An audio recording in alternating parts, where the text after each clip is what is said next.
remains that way. The things we care about the most as contrarian investors are not going to be determined by the war itself, in all likelihood. It's going to be controlled by the sanctions that come during and after, and then the response to those sanctions. So this is what we really have to pay attention to above anything else. Because as it stands right now, the West does not want to interfere directly in this war. They want to give the Ukraine every bit of weapon and service available, but they don't really want to do anything else. Now, you can sit there and do what everybody on Twitter is doing and go back and forth debating whether this is the right way to approach things. That's not what we care about. We separate ourselves from all of this. And for right this moment, at least, we need to focus on the sanctions. Now, when President Biden talks, we need to listen. I know there's some of you out there like, well, I don't like President Biden. I don't want to listen to him talk. Well, this is still the leader of the free world, and he needs W's. Let's be honest. His popularity has been on a downward trajectory since he entered office. And with midterm elections coming up soon, he is about to lose a lot of power in his own Congress unless he and his party start gaining popularity. So he's in a pretty precarious situation here with not many right answers. Now, even though most of us in the West don't like the fact that Russia invaded Ukraine, and the Russian people, for the most part, from what we've seen, also feel the same way, we also don't support sending our own people into this war. So I don't see that happening. But you're not going to be able to just simply invade a country like this without consequences. That would be extremely unpopular and make the leaders look softer than they already look. So sanctions will happen. Biden has already said this, and Biden has already also said there will not be any sanctions thus far in regards to energy. Now, why is this? Because energy prices are already very high, and I think Biden said it himself that he is committed to making energy prices and things like inflation go lower.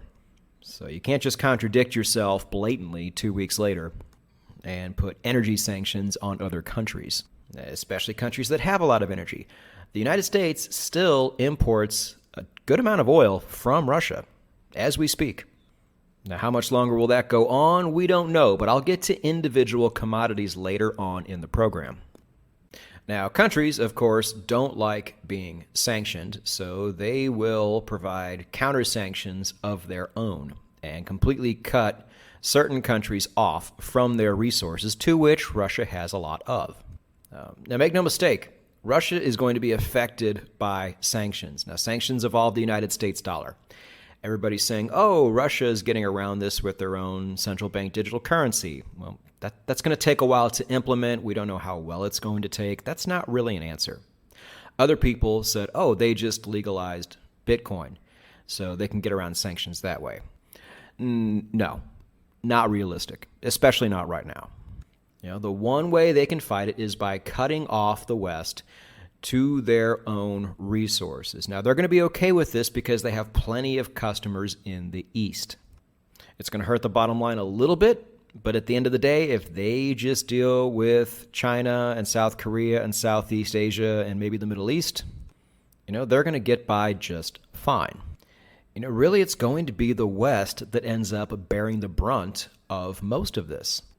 Now, if you're in the West, is this going to make your electric bill go up even more than it already has? Probably. But is this going to open the door even further for the bullishness of a lot of the contrarian investments we talk about on this show? Absolutely. So let's talk about those things.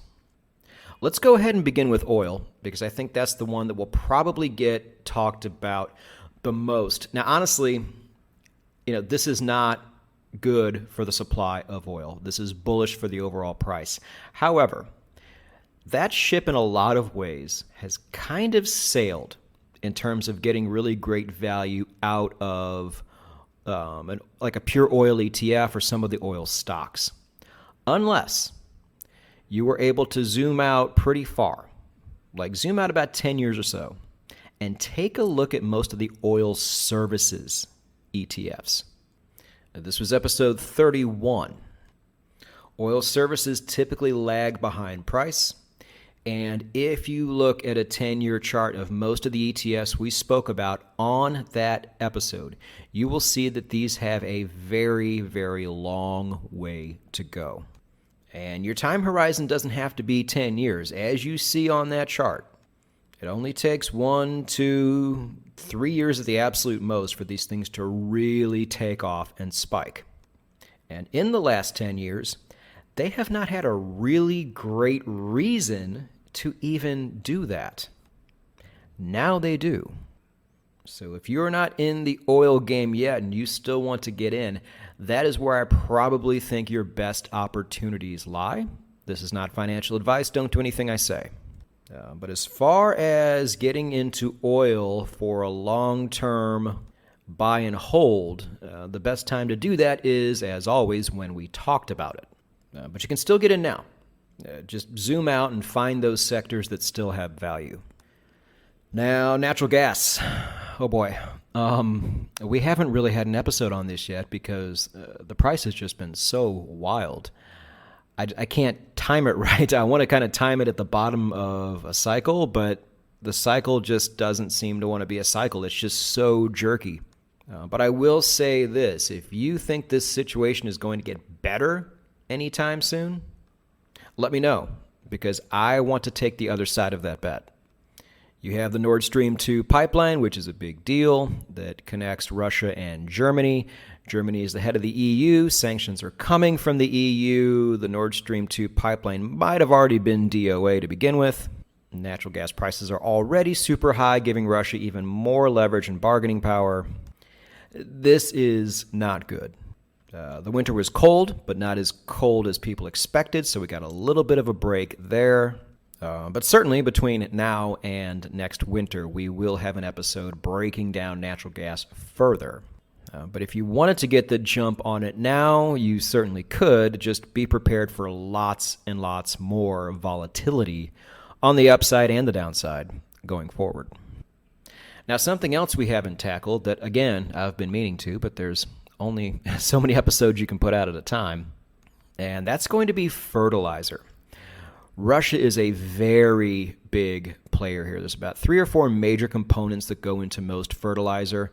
In terms of 2 of them, I think Russia is at the top or right near the top. Food is already a problem. I fully anticipate it to be even more of a problem and turn into a really, really big problem this decade. And this whole situation has only made it worse.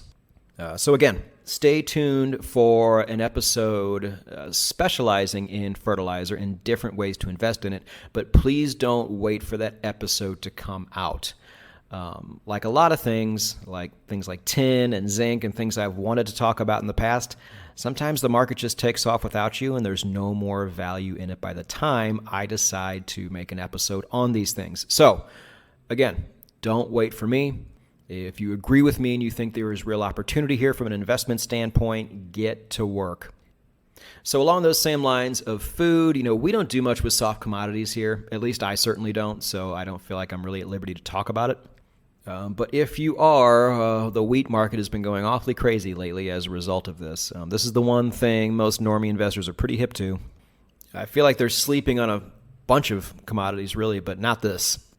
Russia and Ukraine are both in the top 10 of wheat-producing countries in the world. Russia, I think, is top 2 or 3. Keep an eye on this sector as well. Something else Russia is top 2 in, to my knowledge, is iron ore. Now, this is another one of those episodes I had fully planned on getting ready for. Then the market took off, and then it has come back down. So, again, slate this for another topic that we will address sometime in 2022. We just haven't done it yet. But having Russia cut off most of the West in iron ore exports as well is another major bullish case for iron ore going forward. So now moving on to a few things that we have talked about either on this podcast or on the No Nonsense Forex YouTube channel. You can simply just go to my channel and go to the search box and type in the topic of your choice to see if we have covered it in some capacity. But if you remember the platinum episode 13, you know that one of my most bullish cases for platinum, on the supply side especially, is that most countries that produce it are absolute basket cases. So Russia, for one, not only do you have to worry about them being a basket case at this point, you might not even have to worry about them at all anymore because there's a good chance they're just going to shut down exports to the West altogether. And what do you think that does for supply? What do you think that does to the price? What do you think that does for the mining stocks that are not in Russia? All very, very bullish. And you can lump all of the platinum group metals in there as well. So palladium and rhodium, for those of you gangsters playing in that market. Things, again, just got a lot more bullish. I am currently invested in platinum, and I am not going anywhere. Buy and hold, baby, to the moon. Or at least a 50% gain, so I can take profit. Now, on my platinum position, prices moved about $60 or so from where I bought it, which is nice, but it's not out of reach. Opportunities are still there. Let's move on to copper. Have not done a dedicated copper episode on this podcast either. Believe me, that's coming. You guys know how bullish I am on copper. And I got the supply side of copper just cannot stop taking L's. You have socialists in Chile, socialists in Peru. There's your 1 and 2 right there. Royalties are out the roof. Mines going back to indigenous lands and going offline permanently. And if they were ever to come back, you don't just restart a copper mine in 24 hours. It takes a very long time to do, if it happens at all. Now, so you have Chile and Peru as number 1 and 2. Let's go down the list. Number 3 is China. The West isn't seeing any of that copper. Then you have the Democratic Republic of Congo, which is a pretty dicey place, and China already takes a lot of that. Then you have the United States, then Australia, and then Russia. So just go ahead and knock out the number 7 provider of copper off the chart completely. If all this goes down the way we think it's going to. Again, guys, we're talking about the country with the most resources in the entire world that could very well decide to completely shut down exports to the West. Which means not only is price likely going to go up by a lot over time, but these countries are going to need to look elsewhere for their resources, which makes the mining stocks in safe jurisdictions even that much more attractive, because now they have customers they never had before, very big customers. And the reason there is still value in a lot of these stocks is because all of this has not quite happened yet. And, there's still a chance that it may not, but if history has taught us anything, it's that when sanctions come, countries just don't take it lying down. They need to provide countermeasures to persuade the sanctioning countries to lift the sanctions. And if the West does that, they are going to come off weaker than they already currently look. Now let's go ahead and finish up with gold. Now this is an interesting one. It's not like the world is getting much gold from Russia. Russia keeps most of it to themselves. But with war, you have a flight to safety. And common knowledge would tell you that as soon as war pops off, you need to be jumping into gold. Now, the problem is a lot of people are not like us. They don't sit back and buy and hold gold for the long term. They jump in when it's opportune to try to make money off of it. Now, when you have a bunch of, let's just say, not so bright traders and investors trying to jump in the market at the same time, what do you think is going to happen? Exactly what did happen on Thursday. Price spiked, and then the manipulators took it right back down. So many people could not figure out what happened here. Even the Macro Voices podcast on Thursday speculated that price went up, and then all of a sudden people realized that this might get in the way of the Fed raising rates and they're not going to want to do that anymore, so the price came back to no. Completely wrong. No. I retweeted the answer. It was from Don Durrett, who you may remember from the Three Resources podcast episode.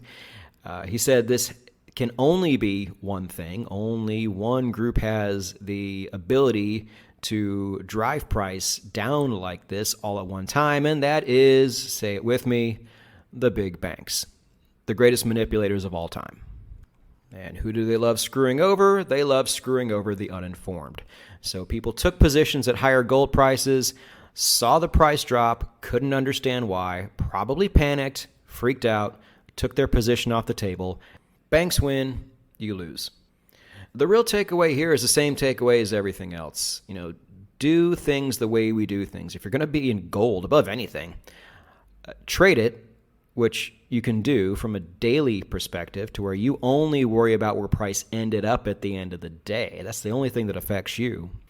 Swing trade it on the weekly, which would also have made the entire price action of Thursday not affect you at all, unless you were able to take some profit that day, and then good for you. Or just be right, sit tight, and let this thing do what it does. Gold has been on a wonderfully slow upward trajectory ever since 2017. It's been awesome. Now, you don't realize it's awesome because it's happened so slowly, but we're only about $50, $60 off of its all-time highs for gold. Does that even sound like it's happening right now? Well, it is, because over time, the smart money has been accumulating. They see the writing on the wall. And once the normie investors, and especially the funds, realize this too, and with every crazy event that happens, they get closer and closer, the real run on gold, and subsequently silver, will start to take shape. Ladies and gentlemen, we don't want world chaos, but as we have predicted from the start of this decade, it's probably coming anyway, and a portion of it is already here. And this chaos generally sucks for the public, start to finish, but if there is a bright side to any of it, it's that if you know what you're doing and you know where to look, you can make good money off of this and protect yourself from any after effects. The people who have money have options. And times like this illustrate this point more than anything. Get yourself there. Being able to take advantage of a crisis that's coming anyway does not make you crazy. It just makes you